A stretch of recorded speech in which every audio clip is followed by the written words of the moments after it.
Here are all of my shorts of March 2023. Enjoy. This is the LEGO Rock Boulder piece. Back in 1999, LEGO created this piece for the Rock Raiders theme. This piece has many angles and 4 studs at the top and 4 anti-studs at the bottom. The piece measures exactly 3 bricks tall and has come in over 60 sets. This piece is a little too specialized for my taste, but the fact that it can open up makes up for it. Once it's opened up, you will find that it's hollow inside. This allows us to store pieces inside. The piece also has a stud at the bottom, so you can connect other pieces to it. This set of pieces has been dual molded in 2 colors before, and recently LEGO made a wild version of this boulder. And well, this is the LEGO Straight Open Staircase. Back in 1996, LEGO created this staircase for their Western cowboy sets. This piece measures exactly 6 bricks tall and 7 bricks long. Over the years, this piece has come in over 120 sets. This piece is very specialized, which isn't my favorite because you can almost replicate this piece with traditional pieces. But to be fair, it's difficult to achieve these gaps in between the stairs while still having a sturdy staircase. This staircase also saves LEGO a ton of bricks when they're trying to design a set with stairs in it. And well, this is the LEGO ladder piece with clips. Back in 1992, LEGO created this piece for their castle, town, and pirate sets. This piece had 2 clips at one end, which allowed it to attach to bar pieces. The ladder also had points that were the size of a bar, so minifigures could grab onto them. This way, you could pose minifigures climbing the ladder. You can also clip multiple ladders together to create a mega ladder, or a fence enclosure. This piece is amazing because if you have a building that doesn't have enough space for stairs, you can just add this piece to solve the issue. And well, what's the difference between these 2 flame pieces? Well, if you paid close attention, you would have noticed that the bottom flame piece was a darker neon orange than the top one. This is because the lower one is trans neon orange. This is a LEGO piece color created for the Ice Planet theme back in 1993. This color was everywhere on these sets. But then, in 2002, LEGO created transparent orange. This was a lighter orange than its neon counterpart. Slowly, the transparent orange color started replacing the transparent neon orange version in LEGO sets. And recently, in 2022, LEGO discontinued this color. It makes me a little sad to see this color go because of how nostalgic it was to me. But the transparent orange has a cooler feel that blends in better with most LEGO sets. So now you know, this is one of the most unique TIE fighters from the sequels. Set 75179, Kylo Ren's TIE Fighter, has 630 pieces and 4 minifigures. First up, we have Kylo Ren with his unique lightsaber and a double-sided head. Next, we have a normal First Order Stormtrooper. After that, we have a First Order TIE Fighter pilot with red stripes on his helmet. This probably means that this TIE Fighter pilot is a squadron leader. This minifigure also has a unique helmet with a rubber tube. And finally, we have BB-9E. As usual, LEGO did a great job getting the wing shape right on this set.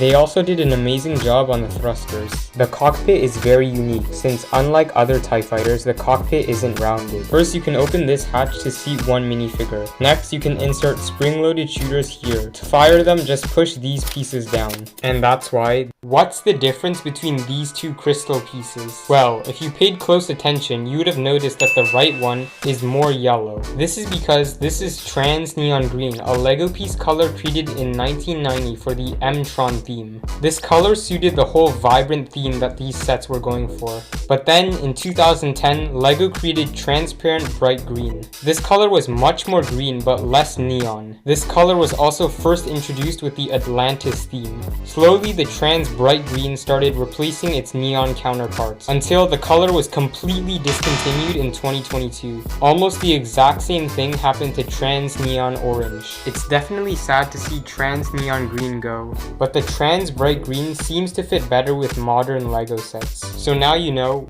This is the LEGO Large Pine Tree piece. Back in 1971, LEGO created this piece for their LEGO sets. This piece measures just a little over 6 bricks tall and has come in over 150 LEGO sets. This piece also has a 2x2 rounded base. This is nice since you can spin the tree on the studs. The piece has an interesting grid texture that gets wider as it goes down. The original version is less durable than the new version since it's so rubbery. LEGO also made a dual molded version with snow on it. After the creation of this piece, LEGO would go on to create even more trees in this style. This piece is so nostalgic to me that I often overlook how specialized it is. Even if it's specialized, it still makes me sad that LEGO discontinued this piece in 2018. So now you know that This is the LEGO small pine tree piece. Back in 1986, LEGO created this tree piece for their LEGO town sets. This piece measures exactly 4 bricks tall and has come in over 100 LEGO sets. This piece is basically the baby brother of the large pine tree piece. It has a 2x2 rounded base and an interesting layer design, with every layer getting smaller as we approach the top. This piece is equally as specialized as the large pine tree piece, which isn't great,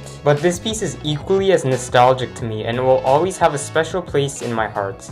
LEGO seems to think the same way because unlike the large pine tree piece, they never discontinued this piece. So now you know that. How to animate 180-degree camera shots. For this, you're just going to need a base plate and a tripod. The easiest way to animate this is to move the base plate in one direction for every frame. This will give the illusion that the camera is moving around the minifigure, but in reality, the set is moving. This is normally much easier because you have more control over the speed of the shot. If you want to add speed ramping, just start moving the base plate in slow increments, and then gradually add larger increments.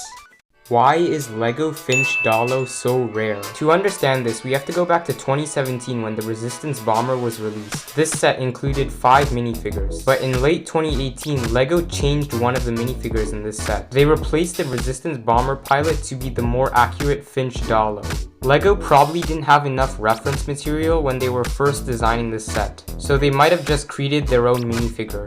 Then, when The Last Jedi was released, they probably saw that the character was wrong in their set, so they changed it. However, by the time they updated the set with the new Finch Dallow, the set was already more than halfway through its lifespan. This meant that there was a small chance your set could have the Finch Dallow minifigure. The next year, the set would be discontinued, making Finch Dallow very rare. Today, this minifigure sells for about $1,200 in mint condition. So now you know. This is the Resistance Bomber set 75188, has 780 pieces and 5 minifigures. First up we have Poe Dameron with a rebel jumpsuit and a double-sided head. Next we have Admiral Holdo with unique purple hair and a double-sided head. Next we have Nyx Jerd with a double-sided head and an olive green helmet. After that we have Paige with the same orange torso and legs as the previous minifigure. She has a unique dual-molded helmet and a double-sided head. Finally we have a Resistance Bomber pilot with the same helmet mold and a double-sided head. The set is pretty well designed except for the wings because they are very fragile. First we have a removable cockpit that can seat 2 minifigures. Moving towards the back there is a cockpit for another minifigure. If you remove this compartment we will find an area to stand and seat minifigures. Here there are 2 cannons with stud shooters. Next to that there is a turret with a seating area for a minifigure. The exact turret is also at the bottom. If you lift the ship the turret will lower. Here there is some storage area. Open this compartment to load the bomb and hold this piece to release the bombs. This is the LEGO Light Brick. Back in 2006, LEGO created this piece for their LEGO sets. The piece measures just over a brick tall and has studs on the top and anti-studs on the bottom. This makes it easy to connect other pieces to it. The brick also has an axle hole at the back. This way you can insert axles into it. If you push the button, the light will shine. The light is pretty bright for its size. I always love seeing this piece in LEGO sets because it always adds a little extra life to them. There is also another version of this light that shines orange instead. So now you know that. This is another LEGO light brick. Back in 2006, LEGO created this light brick for their Exo-Force sets. This piece measures less than a brick tall and has anti-studs at the bottom. If you click this button, a small red light will be emitted. This light is pretty weak. There was also a hole that allowed bar connections, where the light came from. This way, if you attached a transparent bar piece, the red light would shine through. It was a cool idea, but the light is so weak and the lack of studs on the top really limited it. That's probably why LEGO discontinued this piece a year later and instead used the other light brick in future sets. So now you know that. This is the LEGO Palm Tree. Back in 1992, LEGO started adding this set of pieces into their LEGO sets. The tree composed of a base that had anti-studs and a stud on the top, connected to a bunch of these pieces with one stud at the top. Then you would add this piece with 4 bars on the top and 1 at the bottom. After, you would take these palm leaves and connect them to the tree. Finally, you would add a 2x2 rounded plate to connect the leaves together. Almost everything about this build is specialized, from the bark to the leaves. The leaves tend to bend easily, which could lead to them breaking, which is a slight problem. Even though the palm tree is specialized, it's still satisfying to bend the bark. So now you know that. LEGO is finally listening to us. With the reveal of the new N1 Microfighter set, we get a look at the Mandalorian with a new helmet print. I am so glad to see that LEGO is reusing the print from the Razor Crest set and not keeping it exclusive. This is so much more accurate to the show. Moreover, with the reveal of the new Spider Tank set, we get a look at a new Darksaber piece. Many people don't like it because it doesn't have the white glow around it, but I personally don't mind it since normal LEGO lightsabers don't even have the glow around them. Plus, as an animator, I would just add the glow in post. However, it would be nice if they added it. So I'm very happy to say that. How to animate on flat surfaces with your LEGO minifigures. To animate on flat surfaces, you're going to need sticky tack. Flat surfaces are much more difficult to animate on compared to studded surfaces, since your minifigure will be falling every time. That's why you need sticky tack when animating. This is because the sticky tack holds the minifigure in place. You just have to be good at hiding it because it can look really messy if you leave it visible. The advantages to filming on flat surfaces are number 1, the sets look much more clean, and number 2, you aren't as constrained to the studs. This means that you can animate your minifigures going in all sorts of directions without them being constrained to the studs. When I animate on a flat surface, I always try to place the minifigure without sticky tack. If the minifigure stays up, I leave it. However, if the minifigure keeps on falling, I will add sticky tack. The LEGO light brick has to be one of my favorite LEGO pieces. Its inclusion in sets always adds a little extra life to them. Over the past decade, LEGO has found some interesting ways to integrate them into their LEGO sets, from having them in fireplaces to lighthouses. But my favorite integration of this piece has to be from the hospital set from 2018. If you go up to the second floor, you will find an X-ray room. Here you will find panels with stickers of outlines of bones that we can slide into the machine. And by clicking the light brick, an amazing red outline of the sticker will appear. The light basically goes through the transparent spots that are not covered by the sticker. This creates this X-ray effect. This is unlike any feature I've ever seen in a LEGO set. So that further proves why. There is a rumor that LEGO may be creating a Swamp Speeder set this year. So here's an idea of what it could look like. The minifigures included would be a Bark Trooper, since they haven't made one in almost 10 years. Then another 91st Trooper. Just imagine he has 91st symbols. A Clone Gunner, and an ARC Trooper, since LEGO hasn't made one of these since 2012. For the build, I would imagine something similar to the 2014 Swamp Speeder. This version would however have no stud shooters since they were discontinued. It would have seating for 2 minifigures. If LEGO doesn't make the Swamp Speeder into a battle pack, I can see them making it bigger, like the 2010 version. So this is probably the best LEGO Playscale Y-Wing. Set 75172, the Y-Wing Starfighter has 691 pieces and 5 minifigures. First we have Moroff with an exclusive head mold and a nice backpack design. Next we have a Blue Squad pilot with a double-sided head. Next we have Admiral Raddus with the same mold as Admiral Akbar's head. After that we have R3S1 with a nice transparent dome. And finally we have an Imperial Stormtrooper. This set has good shaping along the front and excellent greebling in the back. LEGO also did a good job on the thrusters, adding ice skate pieces, which is a great part usage. First, we have a cannon on the top that swivels around. We can open the cockpit to seat one minifigure. Then, we can fit an astromech droid in the back. There are 3 retractable landing gears, spring-loaded shooters here. The main feature of the set is the bombing feature. Simply load these pieces into the hole and turn this gear, and the bombs will drop. There is also the speeder side build that carries some extra ammunition. This is the LEGO Spiderweb piece. Back in 1999, LEGO created this piece for their adventure sets. This piece had 2 clips on one side and 2 bars on either side. LEGO later discontinued this piece in 2009 in favor of the same piece without clips in 2011. This piece has a bar on one end and 2 smaller bars on the edge. There was also a stud on either side. This allowed us to stick bars in and attach spiders. Whoops, wrong spider. This spider. The piece was however fragile and the ends easily snapped off, as you can see on this second-hand spider web I got. So now you know that.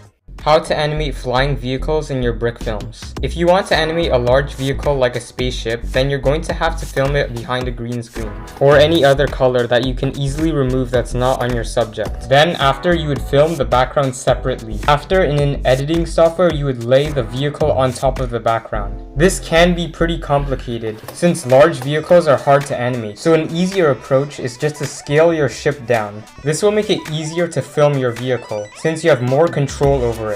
This also may allow you to film without a green screen.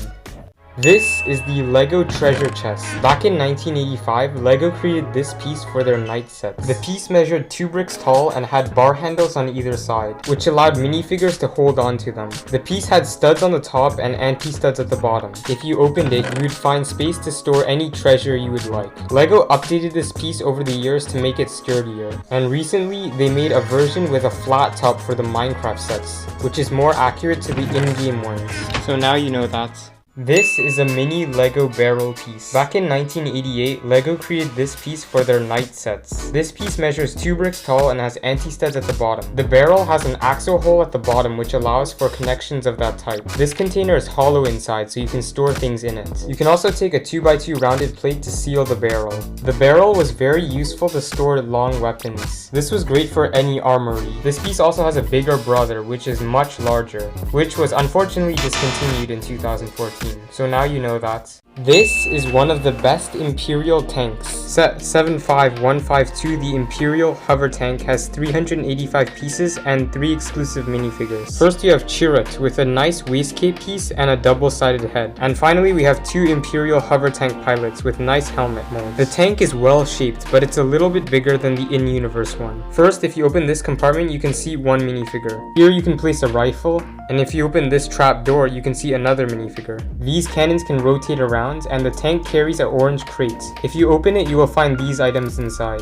And right here there are spring-loaded shooters that you can shoot with this gear. Here there is a clip to store a weapon. The vehicle has wheels underneath to simulate floating. This is the small LEGO container piece. Back in 2008, LEGO created this piece for their Indiana Jones sets. This piece measures 2 bricks tall and has anti-studs at the bottom. The box also has an axle hole in the center, which allows us to insert pieces of that type. Since the container is hollow, we can fit other pieces inside. The piece also has these teeth sticking out, which allows us to seal the container with a 2x2 tile. There is also a smaller version of this piece created in 2018 for Series 18 and retains most of the same features as the tall container, except for this one doesn't have an axle hole at the bottom. So now you know that.